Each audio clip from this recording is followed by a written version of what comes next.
아무든지 나를 따라오려거든 자기를 부인하고 자기 십자가를 지고 나를 좇을 것이니라. 누구든지 제 목숨을 구원코자 하면 잃을 것이요 누구든지 나를 위하여 제 목숨을 잃으면 찾으리라.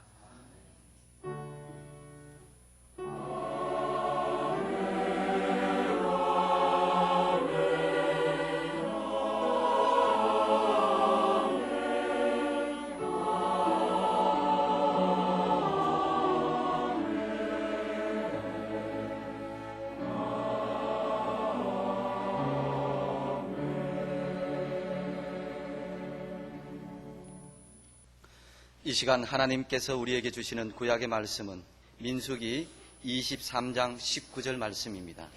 구약 236쪽입니다. 하나님은 인생이 아니시니 시건치 않으시고 인자가 아니시니 후회가 없으시도다.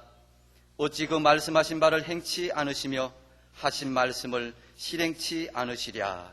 아멘.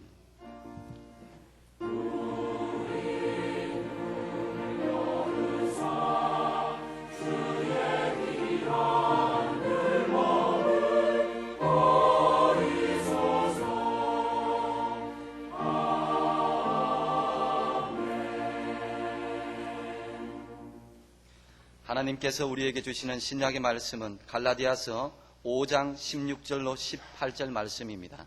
신약 308쪽입니다. 내가 이르노니 너희는 성령을 좇아 행하라. 그리하면 육체의 욕심을 이루지 아니하니라. 육체의 욕심 소욕은 성령을 거스리고 성령의 소욕은 육체를 거스리나니 이 둘이 서로 대적함으로 너희의 원하는 것을 하지 못하게 하려 함이니라. 너희가 만일 성령의 인도하시는 바가 되면 율법 아래 있지 아니하리라. 아멘. 오늘의 구약 본문 말씀을 다시 보시면 하나님은 인생이 아니시니 시건치 않으시고 인자가 아니시니 후회가 없으시도다. 어찌 그 말씀하신 바를 행치 않으시며 하신 말씀을 실행치 않으시랴. 여기 재미있는 단어가 있습니다. 시건. 말을 먹어버린다 하는 뜻인데, 그러니까 말을 해놓고 거기에 따른 책임이나 실행이 없다는 의미가 됩니다. 국어 사전을 봤더니 언약한 말대로 시행하지 아니함 그랬습니다. 이 부분을 개역 개정판 성경으로 보면 하나님은 사람이 아니시다. 거짓말을 하지 아니하신다. 사람의 아들이 아니시니 변덕을 부리지도 아니하신다. 어찌 말씀하신 대로 하지 아니하시랴. 어찌 약속하신 것을 이루지 아니하시랴. 요컨대 하나님은 말씀하신 대로 약속하신 대로 정확하게 이루시고 실행하신다 하는 말씀입니다. 우리는 지난 주간에 부흥회를 통해서 큰 은혜를 받았습니다. 이러한 하나님을 믿고 따르는 우리 자녀된 사람으로서는 은혜 받은 대로 하나님과도 같이 정확하게 이루고 실천해야 하지 않겠습니까? 우리 속담에 구슬이 서말이라도 꿰어야 구슬이지 그래요. 조그만 보일뚱말뚱한 구슬 그 하나씩 굴러다니면 뭘 하겠어요? 그것을 실에 꿰서 그것으로 무슨 목걸이를 하든지 팔찌를 하든지 뭘 할 적에 이쁜 거 아니겠어요? 작은 것 조각조각을 모아서 하나의 온전한 물건으로 빛나게 할 것을 뜻하는 것 아니겠습니까? 야고보서 2장 26절을 보면 영혼 없는 몸이 죽은 것 같이 행함이 없는 믿음은 죽은 것이니라 그랬습니다.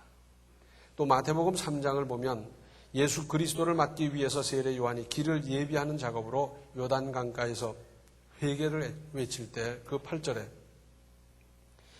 그러므로 회개에 합당한 열매를 맺고 그랬어요. 무슨 말씀입니까? 내가 회개했다는 것을 생활로 언행으로 입증하여 보이라는 것 아니겠습니까? 은혜 받았습니까? 은혜 받았다는 사실을 실천함으로 증명하고 입증할 때가 됐습니다. 하나님께서 이번에 허락하신 그렇게 값지고 소중한 은혜를 어떻게 해야 하겠습니까? 한마디로 하면 잘 간직해야 하는데 풀어서 생각해 보면 먼저 빼앗기지 마십시오. 옛날부터 값비싼 것이 있으면 도둑이 노리는 법이고 받은 은혜를 빼앗으려는 마귀의 간계가 있기 쉽습니다. 고귀한 것을 느슨하게 놔두었다가는 잠깐 딴 데 보는 사이에 빼앗길 수도 있습니다. 속아서 빼앗기는 것도 잘한 일은 아니지 않습니까? 세상이 갈수록 악해지고 얼마나 교묘한 수법이 개발되고 있는지 어쩌면 그런 생각까지 했을까 할 정도예요. 열쇠 다루는 사람한테 전화를 걸어가지고 내가 열쇠를 깜빡 잊고 나왔다고. 그래서 오셔서 좀 따달라고. 와서 아무 의심 없이 열어줬는데 그게 도둑놈이요. 어떻게 그런 생각을 했겠습니까? 세상이 이렇게 점점 악해져 가는데 내가 받은 은혜를 쏟아버리지 않고 빼앗기지 않도록 잘 간수할 일입니다. 또 잃어버리지 않도록 안전장치를 겹겹이 해놓을 일입니다. 아무리 값비싼 것도 제가 실수해서 잃어버리면 얼마나 기가 막히는 일입니까? 전에 중국을 가서 북경의 호텔에서 잠을 자는데 우연히 서랍을 열어봤더니 거기 틀니가 있더라고요. 그 틀니를 깜빡 빼놓고 간 사람은 그 후에 여행 일정 동안에 얼마나 고생을 했겠어요. 잘 못 자셨을 테고요. 젊은 사람이 틀니 안 하잖아요. 뭐 할머니 아니면 할아버지일 텐데 한국 사람인지 중국 사람인지 미국 사람인지 모르겠지만 얼마나 고생했겠어요. 깜빡했다가 고생하고 그리고 그거 다시 만들려면 시간 걸리고 돈 들고 얼마나 힘들겠어요. 우리 교회 치과 의사가 많으신데 그 틀니에다 좀 써주면 좋겠어요. 코리아 그러고 전화번호 써주면 마음 착한 사람 만나면 전화했다가 주소해가지고 붙여주는 사람이 있을지 압니까? 하나님의 고귀한 은혜를 내가 소홀히 해서 흘려버릴 수 없지 않겠습니까? 또 활용하십시오. 하나님께서 주신 은혜는 금고에 넣어두라고 베풀어 주신 것이 아닙니다. 대단한 문전 옥답도 묵혀두면 쑥대밭이 될 수밖에 없고 저 꼭대기에 있는 다락논도 활용하기 나름입니다. 저 다락논은 천수답 아니에요? 논농사를 짓다 보니 얼마나 힘이 드는지 물을 길어다 붓기도 하고 말이죠. 안 되겠다. 밭을 일구자. 또 밭을 한참 일구다가 아니 그러지 말고 거기다 비닐하우스를 만들고 그 특용작물을 재배하자. 그래서 수입을 얼마든지 올릴 수도 있지 않습니까? 받은 바 은혜로 하나님과 교회, 이웃과 어려움을 겪고 있는 사람에게 활용하십시오. 그래서 받은 바 그 은혜가 30배, 60배, 100배로 나타날 수 있도록 활용하시기 바랍니다. 또 신약 본문에서 말씀하시는 성령을 좇아 행하라는 말씀의 의미는 성령의 인도하심을 따라 살아라 하는 겁니다. 어떻게 하라는 겁니까? 하나님의 은혜를 따라 하나님께서 기뻐하시는 일을 하려 해도 기도하며 성령의 인도를 받아야 한다 하는 겁니다. 그렇게 아니하면 그것은 오히려 분란, 분쟁, 파멸의 불씨로 둔갑할 수도 있습니다. 우리는 가끔 그런 느낌이 있어요. 내가 하나님께서 기뻐하시는 일이고 하나님이 원하시는 일을 하는데 왜 잘 안 될까? 시험 들까? 왜 이렇게 꼬일까? 장애가 많을까? 그런 생각하기 쉬운데 기도 안 하고 성령의 인도를 구하지 않으면 그렇게 되기 쉽습니다. 혹 개인의 이해관계나 선입견 또는 무슨 인간적인 판단으로 하는 것은 자칫 자기 자랑이 될 수 있고 본질을 왜곡시킬 수 있기 때문입니다. 받은 은혜가 두고 더 큰 은혜로 발전하도록 힘쓰시고 그래서 결과적으로는 30배, 60배, 100배의 결실을 거두는 새로운 인생이 되시기 바랍니다. 기도하시겠습니다. 은혜로우신 아버지 하나님, 큰 은혜 받았습니다.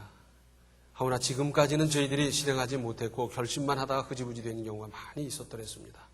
이제부터는 그런 반복하는 것이 아니라 받은 바 말씀대로 은혜대로 깨달은 대로 실천하게 하여 주시옵시고 그래서 그 결과가 30배, 60배, 100배로 나타나 큰 역사가 되고 새로운 인생이 되고 새로운 역사가 창조될 수 있게 하여 주시옵소서.